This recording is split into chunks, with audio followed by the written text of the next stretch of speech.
Jason, have you ever done any of those like meal prep services like HelloFresh, Blue Apron, like any of that kind of like will give you a bunch of recipes and ingredients and you cook it?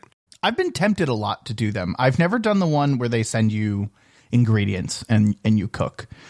Mostly because I live alone, and a lot of times they send you like, this will feed a family of 4. And I'm like, I don't need that much food. And it gets really expensive. Like it's priced to feed that many people. So I don't, and I'm not a huge leftover. I have never done that, but I have done the pre-prepped meals. They're basic. I mean, honestly, they're basically like, what do you call those? Lean cuisine. Like, yeah, lean cuisine. Like dinner, like TV dinners. Oh, yeah. That's what I think of as. They're basically those, but higher quality. They're really. I've had those before, and I've gotten like the 3 per week kind of level, and it substitutes a couple of your dinners, and the pricing works out okay. It's not great, but I've done those before. I've never done the one where you get the ingredients and then have to cook it. Okay, yeah, I have never done it either, except that I have done it now, and I haven't cooked the stuff yet, but I just had it all show up today, like in the big box and with all the ingredients and stuff. So after we record, we're gonna go, I think, cook that and have some noodles or something. Did you get to pick what they sent you, or is it kind of like a subscription box where it like just shows up and you don't know what's in it? Oh, no. You get to pick. So you get to tell them like what kinds of foods you like. So you can say like, I'm vegetarian, or I, like family friendly, favorites or whatever. Or, like for like kids and stuff, or I like fish or don't like fish or whatever. And then that will kind of pick what their defaults are. And then from there, you have the opportunity to like every week, you have the opportunity to choose what 3 meals are coming. And they're sized, they say they're sized for 2 people. I'm interested to see like 2 or 4, like you choose. I'm interested to see what that really means, because I have heard that the portion sizing is smaller than you would expect, but that's probably just Americans having large portion sizes. So I'm interested to see for 2 people, like we got the 2 people thing, and we'll see how good it is. Yeah. All right. I've always thought about it. I mean, I tell people I'm not a cook. I don't, but typically the thing that stresses me out about cooking is not like following directions. It's figuring out what to make and then like having to purchase the ingredients for that recipe. Like that's the part that stresses me out, because I don't know. It says this. Is that what this is? What's the difference between crushed and diced tomato? Like it's in the can. It looks similar. They're both red. I don't know. Like that's the part that stresses me out. And then you get the wrong thing, and then the whole recipe's. The part that I love is that it just caught like, here are the ingredients. That's the part that's always been really tempting to me. Yeah, we got 3 meals, and it came with the proteins for each of them individually portioned to the right size with the right stuff. And then it came with 3 little paper bags with the rest of the ingredients. And like, it's like a whole carrot, right? And then you got to cut the whole carrot or do whatever with it. But they tell you that, and they show you a picture of what it's supposed to look like when you're done. So you can be like, okay, it's supposed to be little chunks of about this size. So when they say, slice the carrot into, 1-inch pieces, they show you a picture of a carrot in 1-inch pieces. Okay. All right. It's that's my level of instruction required. Oh yeah. And it's like, it comes on this like glossy, color piece of paper, like printed with all the steps on it. And it tells you like, you're going to need this size, a medium pan and like a colander and whatever. And so it tells you kind of like what kitchen stuff you need also. And you can see all that stuff before it shows up. So like I think you can even see the recipe online before you even like order the box. So you know kind of what to expect and be like, oh, I don't have a wok, so I can't make the thing that needs a wok, which I don't think any of their stuff really does. But if it was something specialty like that, you could say, oh, I don't have a big pan, a giant pan for this or whatever, or a slow cooker or a whatever. So it's pretty cool. Like I like the concept. It is pretty expensive, but we'll have to see what it kind of, if it feels worth it when we're done with it. So you got 3 meals for 2 people. Is that the smallest size, or like, because that was my other thing is like, for me, right, alone, like living alone, not cooking for anyone else, I'd have probably all the leftovers. Even if I chose to eat them, like that's theoretically 6 meals per week. And I remember not being able to go low enough, essentially, where I was like, yeah, I'm happy with like 1 to 2, maybe 3 meals per week from what I'm cooking here. I always remember it being like the minimum is like 6 meals. Yeah, I mean, it is. I think 3 is the minimum, because it kind of makes it worth their while to like ship it to you, kind of thing. You can go higher. You can add more, up to 5 or 6 meals, I think. Or you can choose like how many people you have and all of that. And of course that changes the price and blah, blah, blah. But that all is customizable. But I don't know.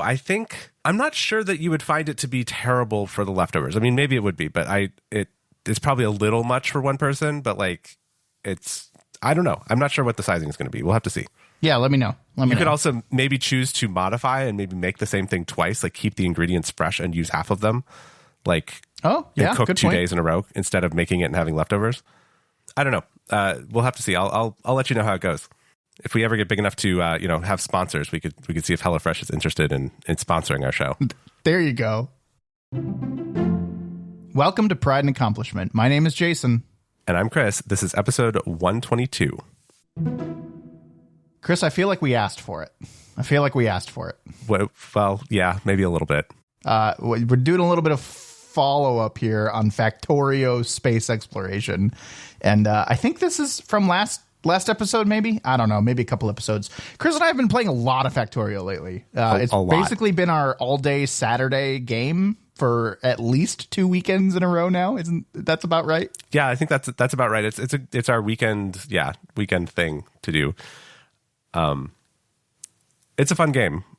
And we are playing with the space exploration expansion or mod or whatever, not expansion, mod, and it is tough. Like it's fun, but it constantly throws you new problems, and it just keeps it going. Just constant. And then you're like, oh, I'm dealing with all this other stuff, and then like it's just like, hey, by the way, the sun's about to kill you. Yeah. Oh, that happened. Yeah. Yeah, you need to go do this other thing that you were not planning on doing.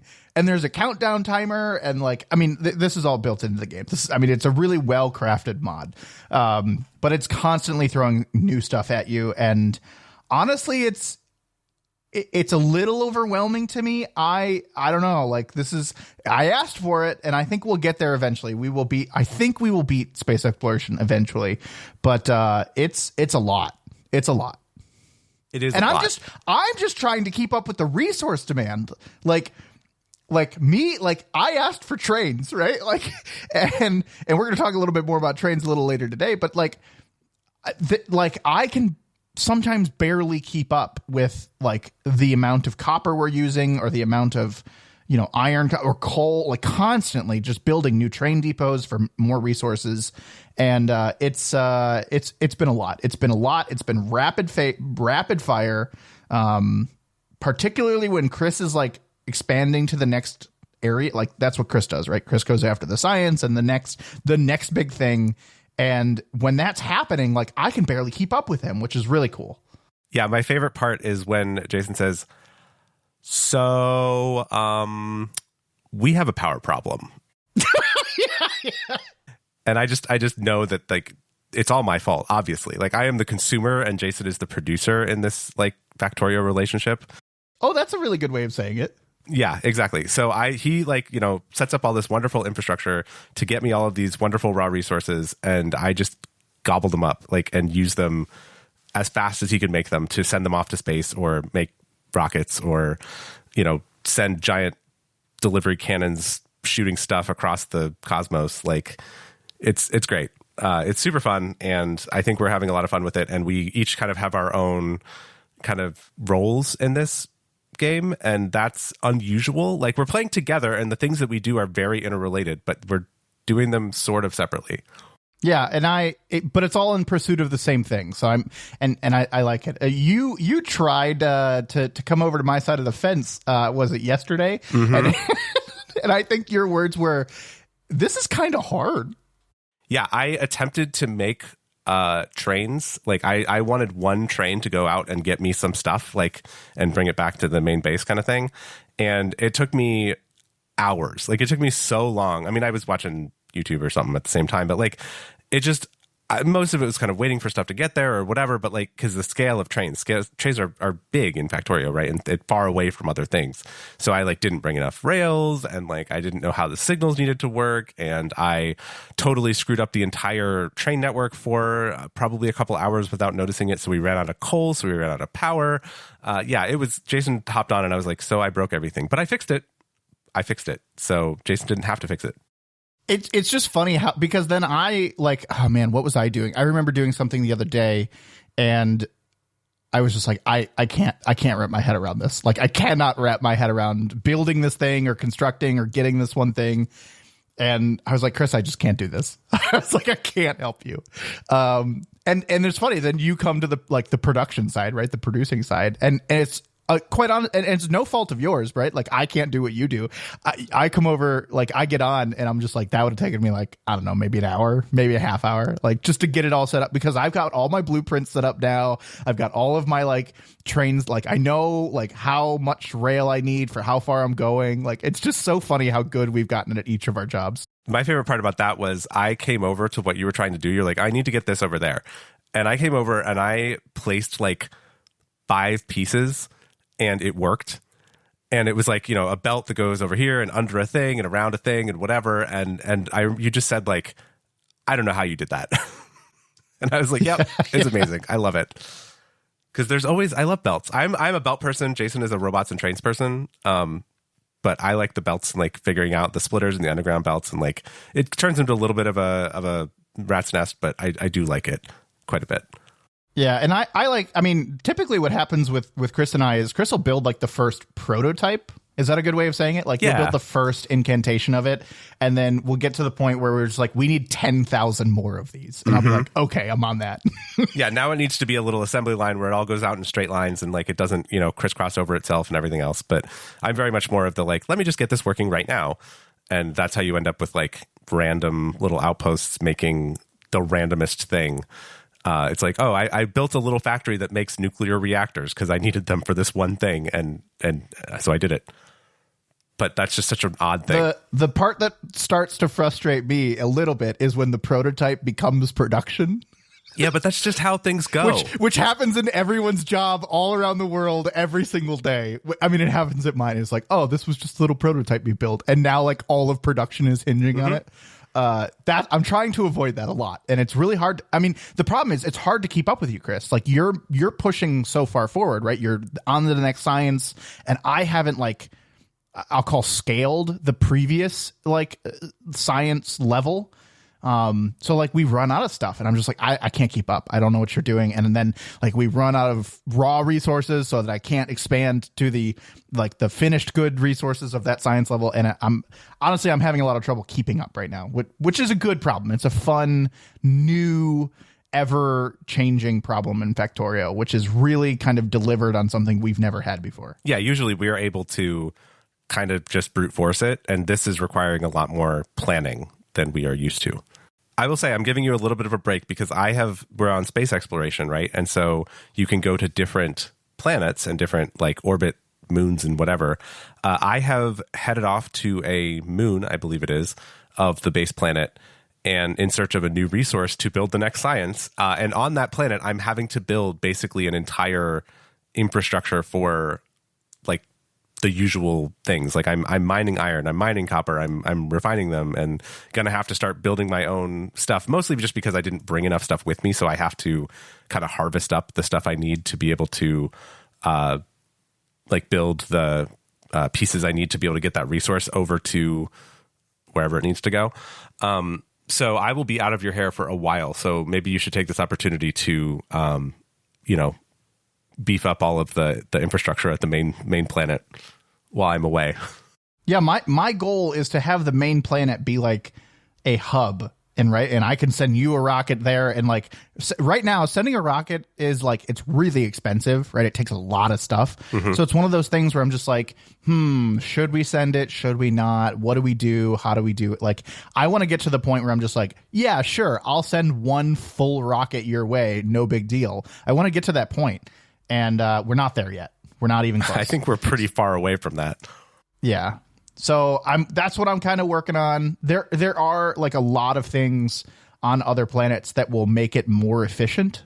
And I've started to look at some of the recipes and being like, oh, we can get, two finished products if we just add in this one like off-world planet resource, and it like kind of doubles the production and halves the resource cost. Oh. So there's that kind of stuff that I'm kind of looking at. And I think you're on a planet right now to pursue science and like getting us to the next level. I think I'm on a plan right now where I may go to another planet that is more focused on it's the resource called beryllium, right? I might go after that because I don't think it has any science implications, but I do think it has a lot of production implications on like getting more bang for your buck. So I think I may go after that and may push us forward on that, which is also so cool that there's like you don't need this resource, but like you can go get it and it will help. And I really like that. So I think that's where I may go next. All right. Well, more to come on Factorio, I guess, because I'm assuming we're going to keep playing it. So sorry if you're tired of hearing about Factorio, but that's kind of what we're doing at the moment. I'm not sorry. Other follow-up, on the last episode, I bought Balatro live. I get as live as podcasts can be, I guess. And I had a lot of fun with it. I have not played it in like a week or so. But my Steam Deck is still sitting on my nightstand right next to my bed. So it's still there. It's still ready to be picked up. And sometimes I play one or two games every now and then. But no, it was fun. I loved it. I played it right away after the last episode. I played it for a couple hours. I had finally beaten it. And to your point, I played it a lot with my girlfriend, where we would kind of stream to each other and, kind of decide together what we were going to do. Mm-hmm. And I beat it with her help using a strategy that I think is a little OP, and we can talk about it in a second. But like, it was very fulfilling. It was a very good game, and getting to the last level was, I think, perfectly tuned, because I got to like level 6, level 7, level 7, level 7, level 7, level 6, level 7, and then finally beat level 8, which is the end of like the normal game, which was really cool. Well, you can go past level 8. Like, you can continue playing. I do know that, and I chose not to. Oh man, because like you can keep going, and then you can keep like whatever. Because there's an achievement or leaderboard or something that goes into like the exponentials. Like you can get something to like the 26th power or something. Which is crazy in terms of like score a single hand in like the, well over 1 million, and then 1 billion, and then 1 trillion, etc. I've not gotten there myself, but there's a whole thing with unlocking decks and unlocking new jokers and unlocking new everything else. And then there's a challenge mode where it sets certain rules and makes you keep certain jokers and all that. Like, it is very deep. I did not realize how much there was to it. I'm kind of going through the like try to beat the regular difficulty level with each deck color, because each deck color changes the rules. And I think I've got probably half of them done at this point.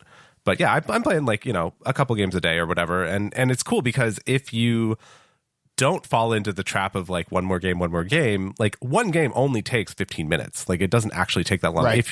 Once you know what you're doing and you're not like learning and talking through stuff, like if you know what all the jokers do and stuff, you can be like, yeah, I don't want that one. Oh, I want that one. Like, and it goes quickly. Yeah, no, I agree. And I like before bed, I'll play like 2 games, and that's a nice little like, on the Steam Deck kind of as I'm falling asleep kind of thing. And it works out really well. I think the games are not too long. And if you kind of say, I'm not going to go past like the final boss, like I'm not going to continue into endless mode, and I'm only going to play 2 games, and typically I set the rule that I'm only going to play 2 games where I make it past level 3. Because if you don't get past level 3, it's like 2 minutes. But it's a nice like good round based rogue. Like it's good. It's well paced. It's nice time. It's fun. It's not too hard. It's at the pace that you want to play. It's really good. It's just follow up to say, Chris, you were right. The game's really good. If you haven't played it and you like kind of deck building, poker style thinking, strategy, roguelike kind of things, I mean, it's just really good. They've also released a Mac version now, so they have it on Mac, Windows, and I think also Linux. And there's actually a mod scene on the PC side of things, so you can, people make their own rules and stuff. They do some kind of mod. It's like unofficial mods, but there's a kind of prescribed way to do that. And there's like a mod launcher now, like a mod manager and everything. And it's getting to be a whole thing. I'm really looking forward to the first like big content update. like, because right now they're still kind of doing bug fixes and like Mac support and that kind of thing. I'm looking forward to the first major content update when they hopefully will, add some new ideas after it's now seen a million people with suggestions. I'm in their Discord and they have all these, they have like a suggestion channel and you can put in suggestions. I put one in for Steam Deck Play. I want a button to switch between sorting by rank and sorting by suit. I want to be able to like click the left stick or something, like L3 kind of thing, to have it switch that for me, which seems like it should be pretty easy. But, they have to take it and take the time and do it. But who knows? If that happens in the game, it was my idea. So you're welcome. If it's on Mac, does that mean it's on the App Store for iPhone? Not yet. That's the one thing I'm waiting for so much. I want to play this game on an iPad so bad. Yeah, that would be solid. I mean, it's good on Steam Deck, and that's kind of good enough. But playing on an iPad or even on your phone, I think it's possible to do, and would be not that bad. I have played a lot of Slay the Spire on my iPad, and it would be great to play Balatro. The developer said he's got a build of it running on his phone, so I think it's coming sometime. It's just a matter of when. Oh, okay, cool. My one complaint with the game is that I think there's a little bit of a balance issue, and I'm interested to hear what you have to say, Chris, because you've played more than I have. But I think just in general, I tend to gravitate towards certain kinds of hands, and typically I gravitate towards flushes or other 5-card hands. I've seen people gravitate towards like pairs and 3 kinds and 4 of a kinds because you just go after the same card right over and over again. But flushes tends to be the thing where I don't know, I'm just really going after it.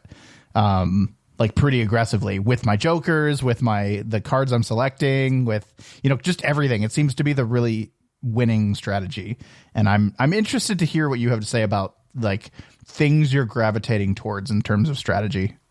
Yeah, I've played it lots of different ways. I think it depends a little bit on which jokers you get, because sometimes you don't see anything that works with flushes. I've played and won, and I think one of my highest scoring rounds was with flushes. Like that was my main thing. And you can get like the spectral cards that will turn like a whole set of like 10 cards into the same suit, which is really handy if you're going for that. Or there's the checkered deck. I don't know if you played with that one, but it's an all like spades and hearts deck, which makes flushes super easy. But I've also found myself playing, it just depends on kind of how things shake out. Like I did one yesterday, the day before, where I played 2 pairs the whole time. And I got the Joker that makes 2 pairs, like increases your multiplier. And I got the, planet cards that made 2 pairs get better. And I think I won with that, or almost did. So it kind of depends on where you start, I think. I get stuck a lot with the half card. I don't know if you've seen the half Joker. But that one incentivizes you to play hands of 3 or fewer cards, so it makes pairs and 3s of a kind very valuable, because it gives you plus 20 multiplier if you have fewer than 3 cards played. So you could try to play a round like that if you see that Joker come up, just like pick it and then try to work around it. And that's part of the fun of like the roguelike side of it, is that you can shift up your strategy and not be like, oh, I know that I'm successful with flushes if I get the right, set of conditions, but maybe there's another Joker that you haven't played before, or that you want to play with or try, that'll change your strategy. Yeah, I think I just need to play more. It's just a really, like, flushes are a really easy, probably early game strategy, or at least easy to get into and see how to build decks with them early. But I think as I unlock more and more Jokers, maybe that'll become more apparent on other strategies. Yeah, definitely. And try other decks as well, because there's also there's a deck that has no face cards in it, which is interesting because it starts with like 40 cards. So it's a very different experience because your probabilities are better. So that one is more oriented, I think, towards like straights more than flushes. But yeah. You could also do it though with pairs or 2 pairs if you happen to get that half Joker that incentivizes them. I've gotten to like level 9 on pairs. Like I think that was the first round that I actually won. It was I got paired to level 9 and I had that half Joker, and it was you play 2 cards and you get like an entire blind done. I like the thing they have to do because you can alter your deck, right? And I think it's God, what was the one that I got? I mean, obviously there's the because you can have, you can get more of a card or get more of a certain card. You can obviously have a 5 of a kind because you're playing 5 card hands. But the other one, what was it? I had I think it was called a full flush. It was a full house that was also a flush house. Yes. And that was, it was just cool. We didn't really notice until we played, and then it kind of said, "Hey, you have a flush house." And I was like, oh, right. Of course. It's just cool how they have to add in those other, poker hands and they get added to kind of like your list when one becomes possible. So it's kind of cool. That's really neat. Yeah.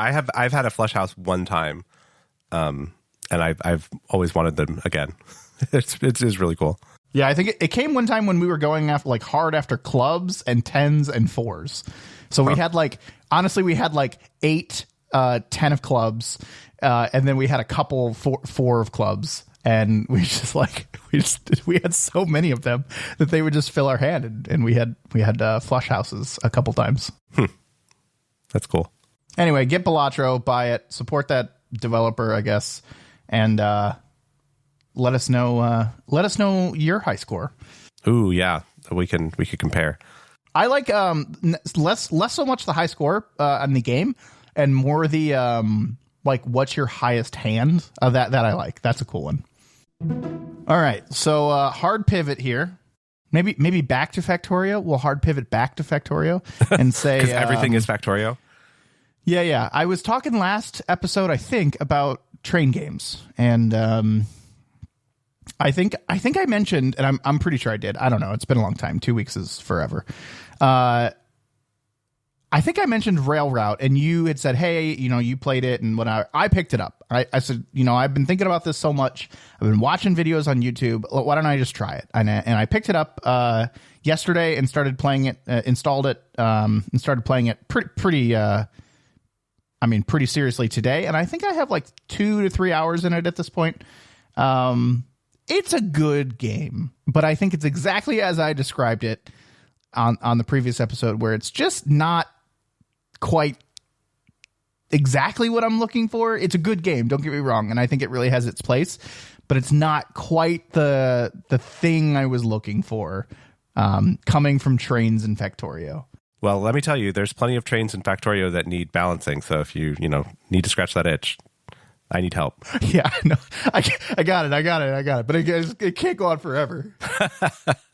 Yeah, I watched you play a little bit of Rail Route. The last time I played it, according to Steam, was a year ago or a year and a half ago, which is when it was somewhere in the middle of early access. I must have picked it up on some super sale. And it looks so much better now, though. It looks like a real game, and it has good animations. And I mean, it's a game about routing trains, so it's not high definition graphics, but it's got good little touches to it, and it looked pleasing to play, and it has nice music.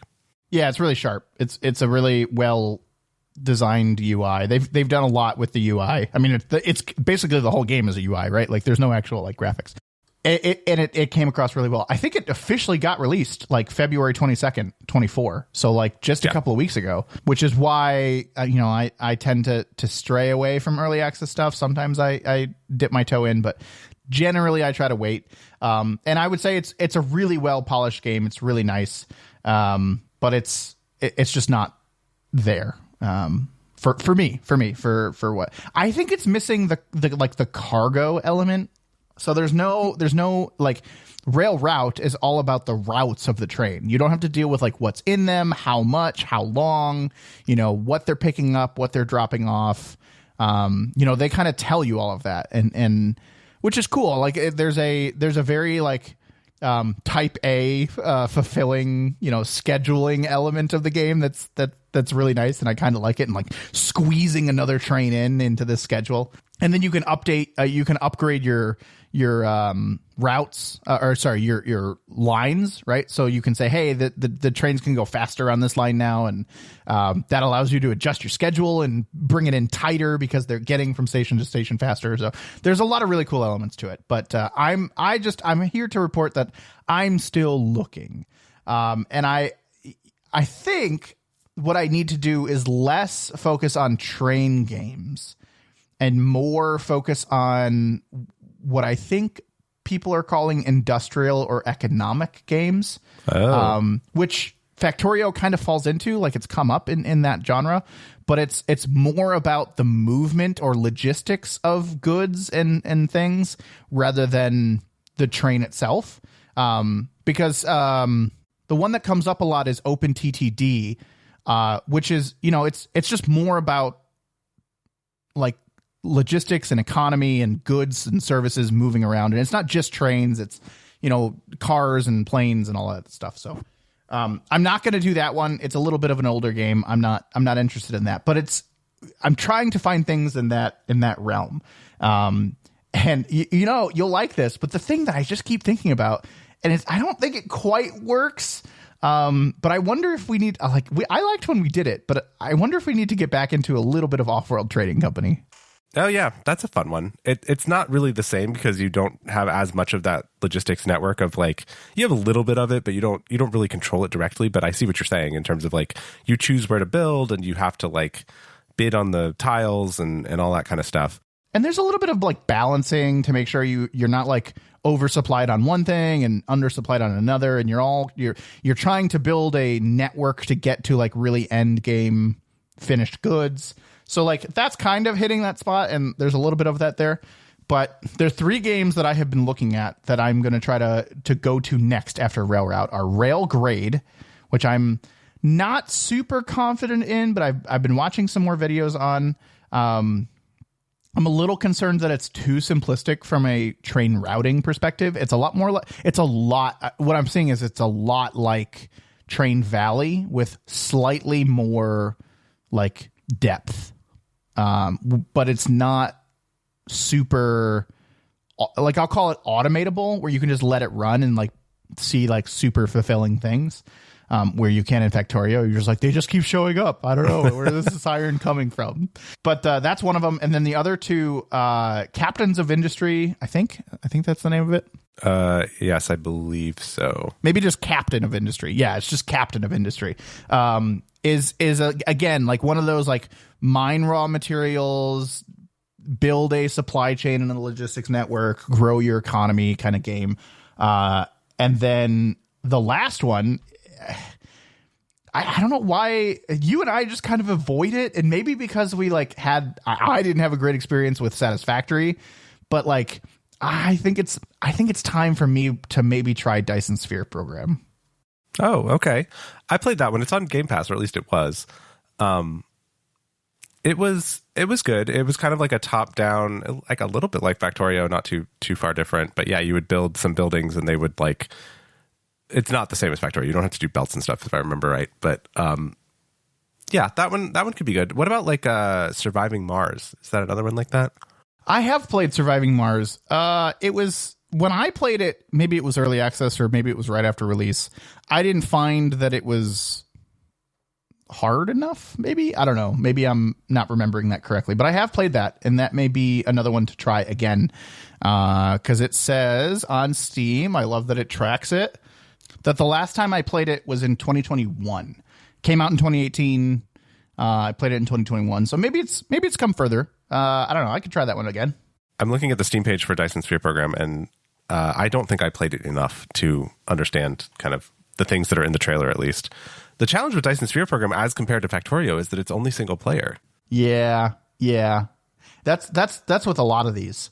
The other thing that, and I don't know where Dyson Sphere Program falls on this, but Surviving Mars definitely falls. I'm not looking for a city builder. Like, I like City Skylines, and I'm waiting for City Skylines 2 to kind of have mod support and be kind of all caught up. I'm really excited for that game when maybe it's in a finished state, which it's not.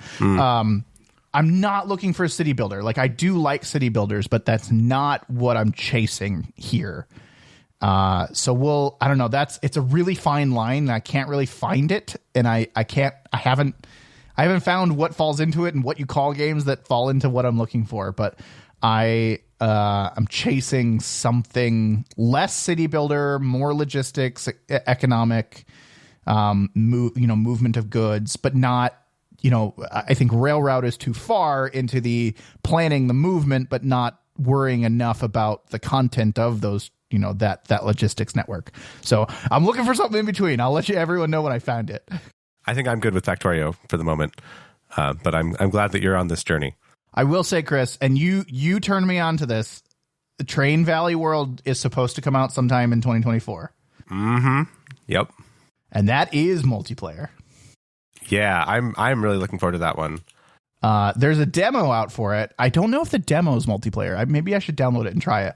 But that one, they're apparent. I haven't found in that one whether is there automated signal switching and all of that stuff, because there isn't in Train Valley, right? Train Valley is more of a puzzle, chaos management game.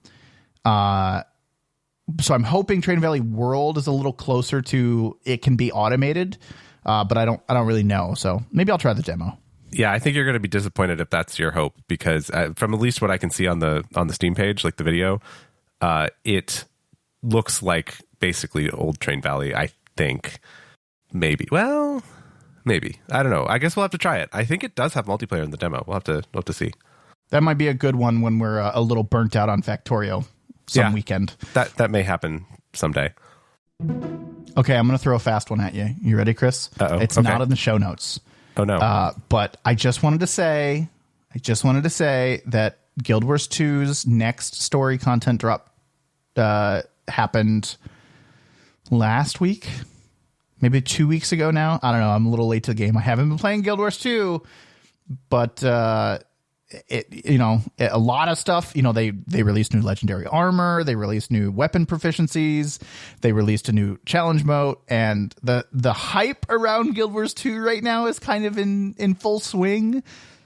So I might be dipping my toe back in over there, and I might need a partner to do some story with. What you're thinking. Okay. But I'm thinking about getting back in over there for just a little bit. We'll just, this is my 6 month kind of get back into it.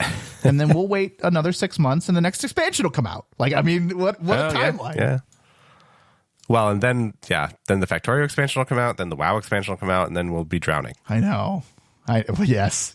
We'll be drowning in August. Yes. No, that sounds interesting. But anyway, I just wanted to plug it a little bit and see what you thought. Yeah, I would say I'm not excited about it. It doesn't oh yeah, cool. I mean, I would do it. I think it would be fun to do just the story stuff. I don't care at all about the new hard stuff, because I don't really like the combat in Guild Wars, as we've talked 1,000 times before.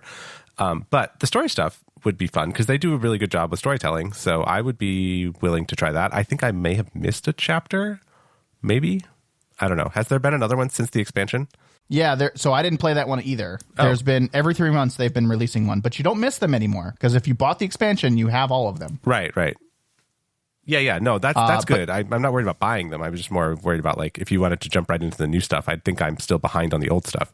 I have not done the old stuff either. I did the story, the original expansion story stuff.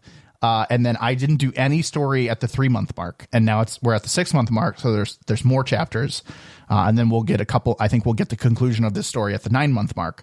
But I think I'm still in the same place you are. Wow. Okay. Cool. Yeah. I mean, I would give it a shot. Kind of see what's out there. I'm always good for a little bit of MMOing. I haven't been doing WoW for a month now because we've been playing Factorio. So I'm feeling a little bit I definitely have had a couple of tempting I want to go raid, I want to go do this thing, but that's mostly because I like raiding in WoW and combat in WoW more than I like combat in Guild Wars, so that wouldn't scratch the same itch. But MMOs though in general are a certain kind of genre that I haven't had a lot of exposure to lately, so I'd be interested to give it another try. Yeah, and I don't know I don't know how much of the multiplayer stuff. I mean, there's a new meta, right? New maps, cool. And that open world stuff is fun. But I don't know how much instance stuff we'll get into, raids and strikes and all that. But it'll be cool. The one thing I wanted to point out, and it's funny you brought up WoW, but so they dropped this new challenge mode for the one of the strikes that's out, and strikes are just boss battles, right? One boss, walk in, kill the boss, leave. So they had a normal mode for this boss. And then they're releasing kind of challenge modes, which are the harder difficulty. And they released one with this latest content drop. And it was incredibly hard. It's so hard. And it's on the level of Harvest Temple CM, which is what came out with God, what was the name of that expansion? Secrets of the Oscar, Soto. Nope, the other one, the one before that. End of Dragons. The End of Dragons, yes. The one that came with End of Dragons was really, really hard, right? And it's still kind of like the hardest content in the game. So they dropped this challenge mode again for this new strike. And it's really, really hard again. And they're, hey, we love, they came out with a kind of a message that said, hey, we really love the hype and the, the watching this kind of race. They're calling it a very similar race to like Race to World First for Mythic. It's much smaller than World of Warcraft raid, racing, but it's the similar vibe where everyone, like, you got multiple streams up, you're watching two different teams kind of pull after pull after pull on this boss. But they came out and they said, hey, we really like this kind of, community that's forming around this, but we recognize that most of Guild Wars 2 is not going to be able to achieve kind of what we're asking in this challenge mode. So what they're doing, Chris, is they're leaving the current challenge mode in place and calling it basically legendary challenge mode.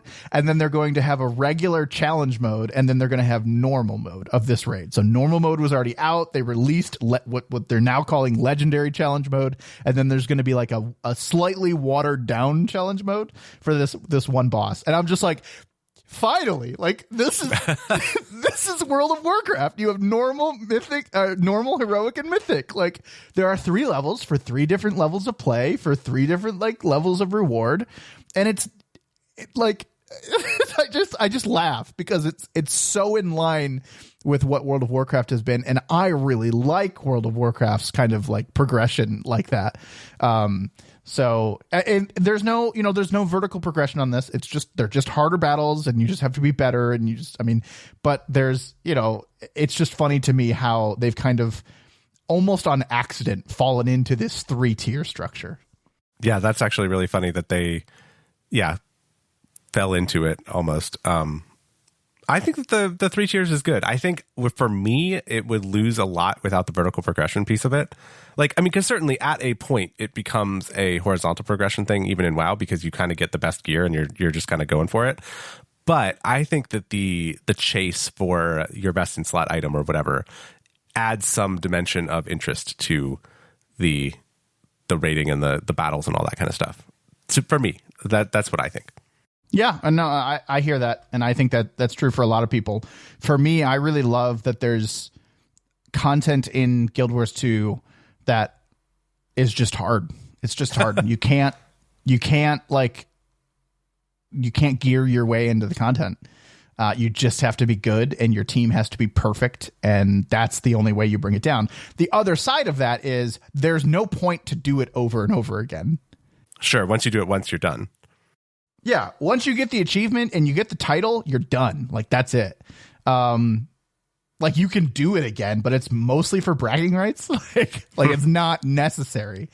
So that's the flip side of it. So it's just like this thing to chase once, and it's not something to do over and over again, which is why, I mean, that's where the vertical progression comes from, right? The chance to drop the things you want, you do it over and over again, you get the thing like that. It all makes sense. It all is in line. I just love that there's content in Guild Wars 2 that's really, really hard, and there's nothing you can do about it except for get good. Yeah, and it's not required. Sure, fine. It's not required. But that's where it loses me. But that's okay. That's okay. Everybody has their own thing. And I'm happy that you're happy, and I'm interested in trying the story content in Guild Wars, but maybe not the CM, and especially not the legendary CM. Yeah. No, I mean, I don't even know if I'm good enough for it. I just like that it exists. Yeah, I mean, I'm the same way with Mythic rating and WoW for the most part. Like, I don't do any sort of that. I don't even have AOTC this season because I've kind of fallen off of it a little bit. I actually think that one of the guilds that I was running with, like, semi-consistently got AOTC like last week, and I was a little bit sad that I missed it, but you never know these things, and it's taken a long time for them to get to it, so I kind of just let it fall off. But boy, if they get that on farm, I might have to go back if it's before the end of the season. Do you even know which previous AOTCs you have? I have like 2 or 3 of them. I don't have that many. I know I have the one from last season. No, 2 seasons ago. And I have the one from Jaina from Battle for Azeroth. Those are the ones I know I have. Oh, okay. But I squeaked in the last week, I think, on Jaina. Like it was really tight. I will be back into WoW at some point. I'm sure of it. Probably expansion time. Probably. Maybe season 4. Season 4 is going to bring back all the dungeons that you know. Yeah, I know, right? Anyway, come play Guild Wars. If you know, here's the actual call to action. Ready? Oh. Super duper actual call of action. If you have a game that you think that I'm looking for that fits the requirements that I'm talking about, that I have not mentioned yet, that's what I want to know about. Okay. Yeah. Put that into a Discord or tell me and Chris, because I'm looking for the perfect kind of intersection of a lot of different interests and a lot of different requirements for industrial, economic, logistics game. Chris, do you know where they could let me know about that? Oh, I think I do know where you could let them know. They could let you know about that. I think they all know too. But if you don't, you can join our Discord by going to discord.pnapodcast.com. If you want to find links to the games that we spoke about in Jason's quest for the perfect game, you can visit our website at pnapodcast.com. That's P, the letter N, the letter A, podcast.com. And if I hadn't talked about trains enough, you can also go to our website and listen to episode 32, which is just, more train stuff, and listen to all of the train games that we talked about in episode 32. It's just a reoccurring thing. We're just going to do this like every 100 episodes or so. We're just going to talk about trains again. So go back to listen to episode 32 on the website or download it on your podcast player, whatever. If you're enjoying the show, and you have been for the last 100 episodes, let other people know about it. Thanks for listening, everyone. We'll talk to you next time. Choo choo.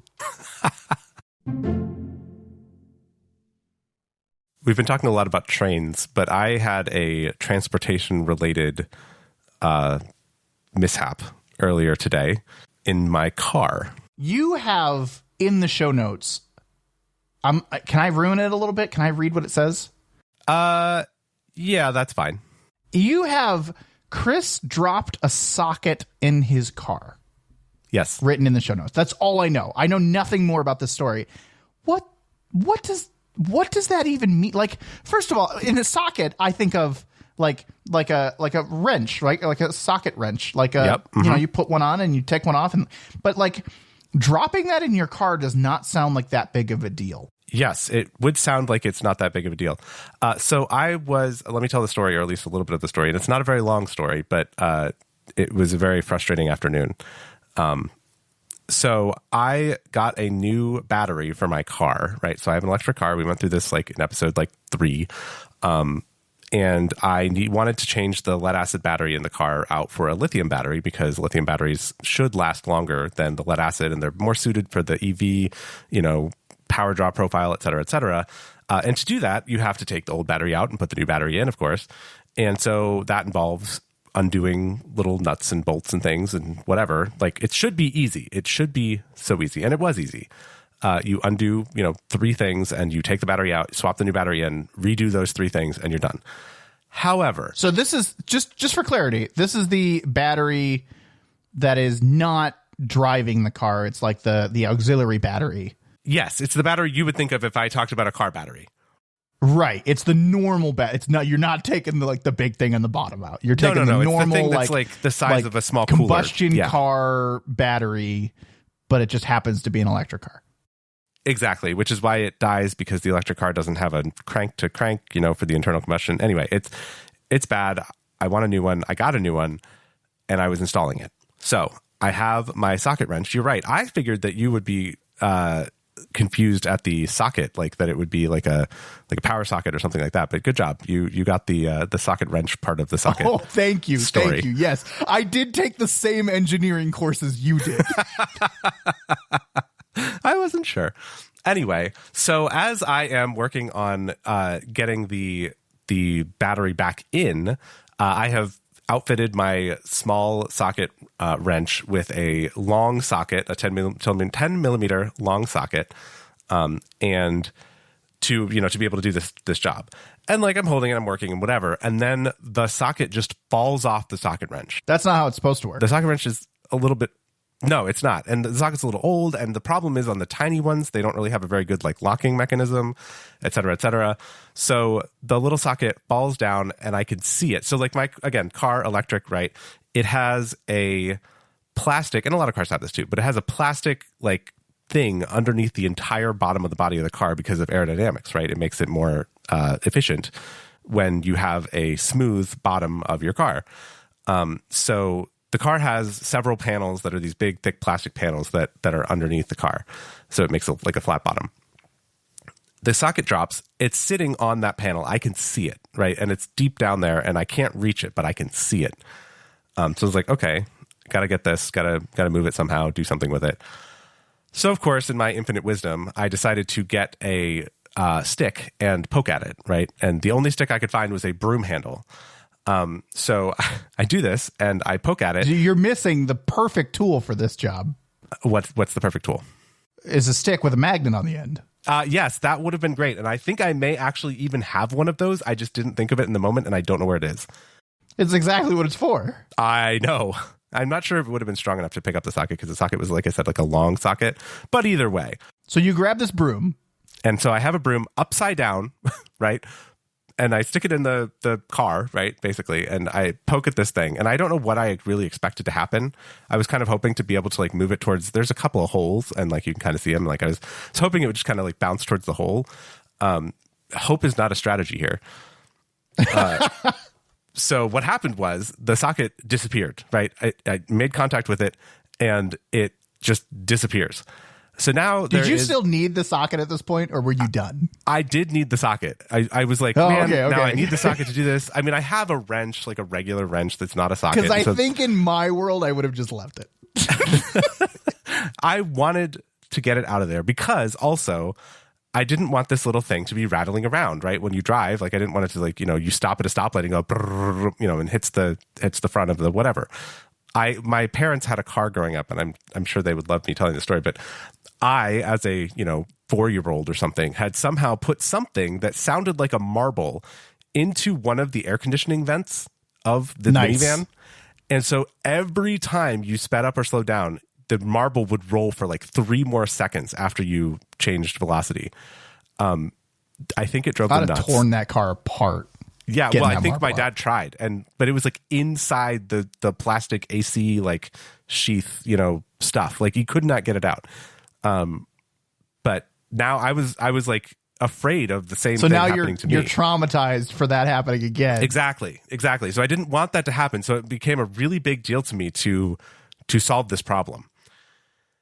And so you hit it with the broom. Could you still see it? No, it was gone. Oh. Yeah. It just disappeared. So I tried like backing the car out of the garage halfway so that it was like on an angle to try to get it to like roll back into view so I could see it again.